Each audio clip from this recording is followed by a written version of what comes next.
銀。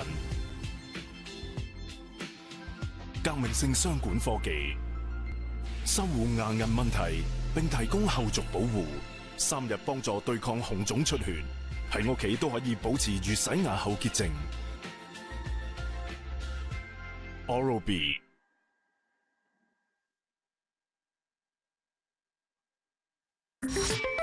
每個月都要嚟，點先可以嚟得靚啲 ？Whisper 液體材質 M 巾帶俾你10倍吸力，好似記憶棉咁輕薄貼。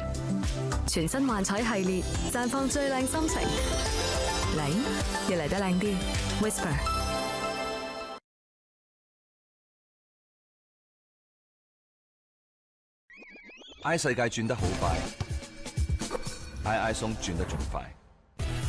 I 喺度揸超級跑車 ，I 喺度搭私人飛機，體驗 I 型 I 松全新按摩新境界。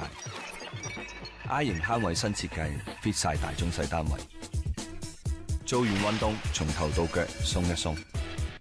Auto 先至有 I 型 I 松 ，Auto。Welcome back to Money Magazine. Blockchain is a buzzword in the finance industry, yet the place where it could likely have the biggest impact is in logistics and the Internet of Things. Melissa Hekalea looks at how these industries might benefit from the technology. Earlier this year, Hanjin, the world's 7th largest shipping company, collapsed with a reported $14 billion worth of cargo tied up on its ships. The bankruptcy illustrates the difficulties of an industry with low margins and high costs. Moody's predicted a fall in profits of 7 to 10% for this year. On top of that, fraud is on the rise in the industry. There's tremendous amounts of fraud where people fraudulent bills of lading to receive goods. And I mean, they talk about maybe 30, 40% of bills of lading presented are fraudulent in some way. Blockchain is being looked at as a way to cut costs and fraud in shipping. Bills of lading, the title to the goods being shipped, are currently in paper form and need to be physically sent to several parties during the course of a transaction. These papers can easily be tampered with and are occasionally lost and oftentimes arrive at the destination much later than the goods. Blockchain would do away with the paperwork, putting it all on a digital platform. The bills of lading will essentially be in a smart contract, as well as the funds will be put into escrow. And so in that smart contract, there will be conditions. And when those conditions are fulfilled and the goods are delivered and delivered in good condition, then the funds will be released and the title, which is the ownership, the bills of lading, will be released to the receiver. The smart contract would work over a blockchain system, a system that immediately gives all parties involved a copy of the transaction in real time, doing away with the need for each party to see the paper document and input it into their system. So there's no mistakes that are being made there. So that flow is happening instantaneous. And it's not just the bill of lading that can utilize blockchain, but the goods themselves. Doug Irwin of Chain of Things is working on a device that can track objects in transit and transmits the information over the blockchain. Our board here, which is our development board, which is where every one of these ones starts from, actually measures quite a bit more. GPS again, temperature and humidity, then movement, so an accelerometer, which is also actually in the boat tracker. Then we've got an altimeter for pressure. Is this also good for things like, for an industry like logistics, say shipping? Yes. Actually, we've been working with a number of large shipping companies to track containers and understand what's going on environmentally inside. You can get a very clear picture of what's going on in that mystery 28 days when your boat is on water and in the middle of the ocean. What are the things you want to track or have knowledge about? Produce and anything that needs to be temperature controlled. Others are probably time-sensitive items that are stuck to a very specific buying or selling cycle, and then high-value units that are subject to theft when it arrives at a bonded warehouse, potentially. The devices are currently being used on small fishing boats in the Caribbean and Southeast Asia.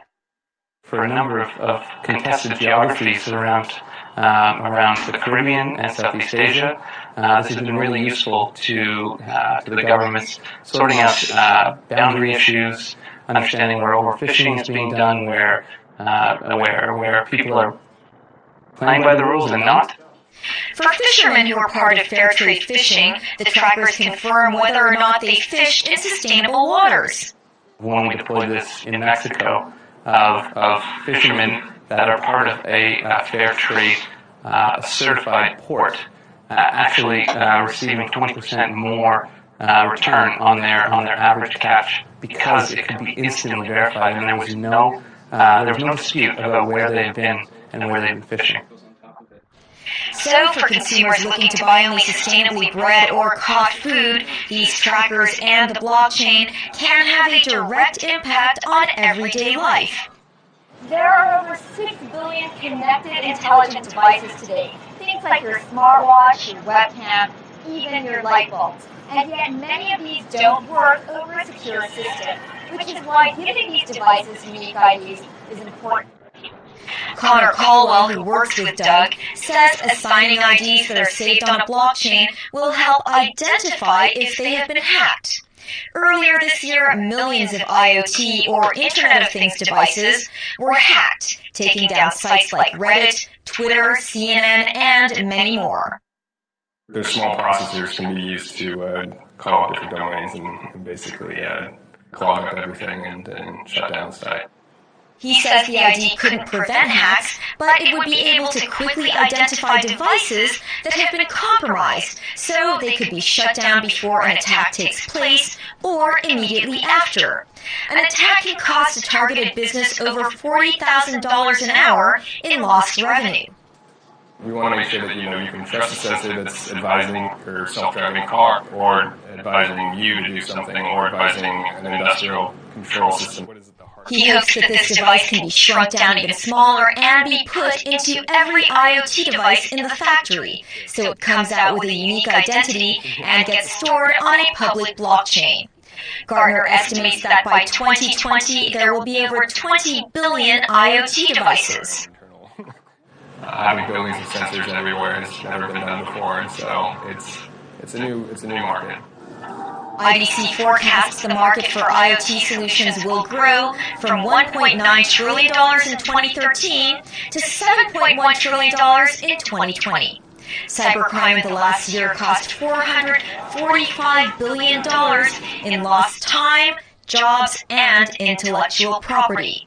Microchips govern our cities, our infrastructure, our everyday lives, so making them safe should be a priority.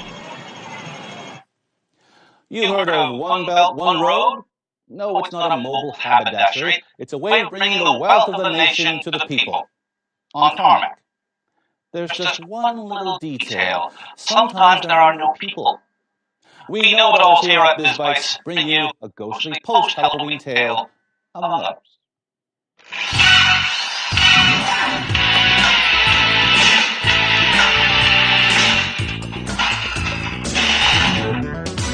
Wow, that is the Chishire Bridge of Hunan Province on the G76 Expressway. 1,500 meters long, one span soars 380 meters into the heavens. The bridge itself breaks no fewer than 7 world records. Traffic flow not being one of them. Not now, at least. What does the mighty Chishire link? Well, judging by the spectral gridlock, perhaps it's 1 or 2 ghost towns along the way.